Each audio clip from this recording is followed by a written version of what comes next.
A Câmara dos Deputados retomou hoje a votação em primeiro turno da reforma política. A proposta é discutida por temas. Ontem foram aprovados 10 pontos da reforma. Por exemplo, os deputados incluíram a fidelidade partidária na Constituição e instituíram o voto impresso para a conferência. Mas os parlamentares rejeitaram a criação de cotas para mulheres no Legislativo. Veja na reportagem de Vera Morgado, da TV Câmara. O plenário aprovou mais 10 temas da reforma política, entre eles a emenda que obriga a impressão de comprovante do voto em urna eletrônica. O comprovante em papel será depositado em local lacrado depois de o eleitor confirmar o voto. O eleitor vai na urna, decide o seu voto. Ao lado ele vai ter um visor onde ele vai ver impresso o seu voto, confirma o voto dele e esse voto naturalmente cai dentro de uma urna lacrada. O eleitor não terá acesso nem ao papel que vai ser, de alguma maneira, impresso na sua frente. Os deputados também aprovaram a perda de mandato para o político que trocar de partido, a não ser que tenha sofrido discriminação, que o partido tenha se desviado do programa ou que a troca se deva à criação de novas legendas. Acho que aqui é um ganho porque põe na Constituição que a fidelidade partidária vai além do que já é tratada hoje. Hoje é tratada com maior rigor, tem a questão da infidelidade com até riscos de perda do mandato, mas com isso indo para a Constituição, eu acredito que agora nós teremos um instrumento bastante robusto. Outro item aprovado mudou regras para as eleições das mesas diretoras da Câmara e do Senado, proibindo a reeleição para os mesmos cargos na eleição seguinte, seja dentro da mesma legislatura ou em outra. Atualmente, a recondução é proibida apenas na eleição dentro da mesma legislatura, que é o período de 4 anos do mandato parlamentar. A principal surpresa foi a rejeição da emenda que previa reservas de vagas para mulheres nas eleições proporcionais, aquelas que elegem deputados e vereadores. O texto conseguiu apoio de apenas 293 deputados. Na medida em que verificamos os líderes partidários liberando em grande quantidade, já estávamos preparadas para esse resultado. Mas é óbvio, foi por pouco. E estamos avançando, portanto, na afirmação de que precisamos de mais mulheres na política. E a presidenta Dilma Rousseff tem até hoje para decidir se veta ou sanciona a regra chamada 85-95 de cálculo da aposentadoria, em substituição ao fator previdenciário que existe hoje. A proposta foi colocada pelo Congresso Nacional na medida provisória 664, que faz parte do pacote de ajuste fiscal proposto pelo governo. Nós vamos falar por telefone ao vivo de Brasília com o repórter Welson Kalinowski, que traz para a gente as últimas notícias. Boa noite, Welson. Como está o clima aí na capital federal? Boa noite, Thalita, como vai? Tudo bem? O clima hoje está um pouco mais tranquilo, mas ontem teve manifestação por aqui e a expectativa é de que a presidenta Dilma Rousseff sancione e não vete essa nova regra, que é a 85-95. O que isso significa?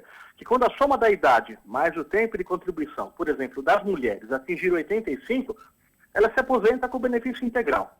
Da mesma forma, os homens, quando a soma chegar a 95.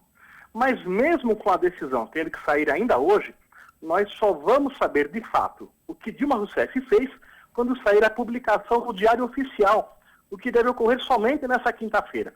Mas a tendência é de que a presidenta Dilma Rousseff vete especificamente esse ponto da medida provisória e encaminhe um novo texto com uma outra proposta de cálculo.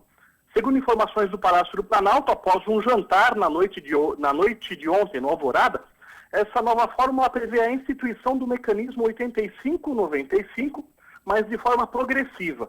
O que muda é que a cada período, de acordo com a expectativa de vida da população, a regra vai mudando também. Mas, por enquanto, Thalita, é só especulação. O fato é que a CUT foi muito clara durante o encontro com os ministros na segunda-feira e também nas manifestações de ontem à noite, que só aceita a sanção presidencial para o 85-95.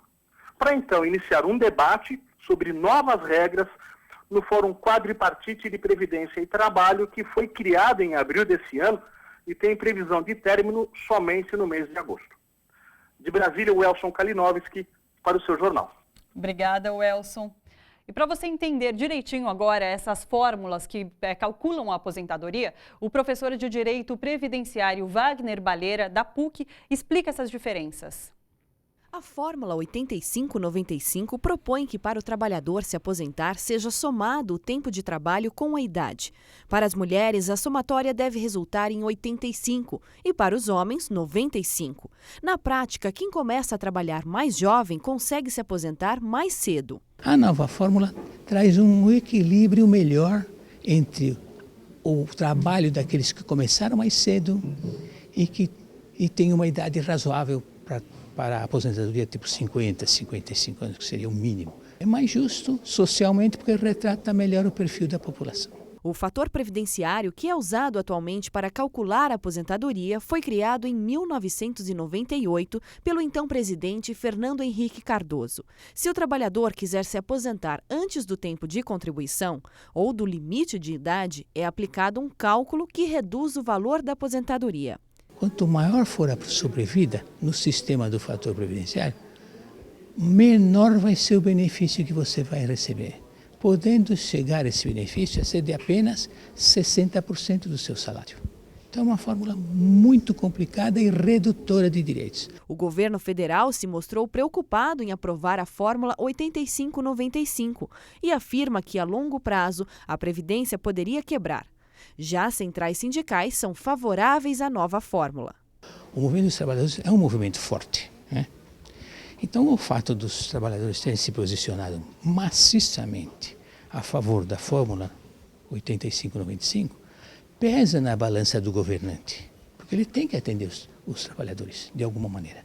Não pode ser só ajuste fiscal, tirar.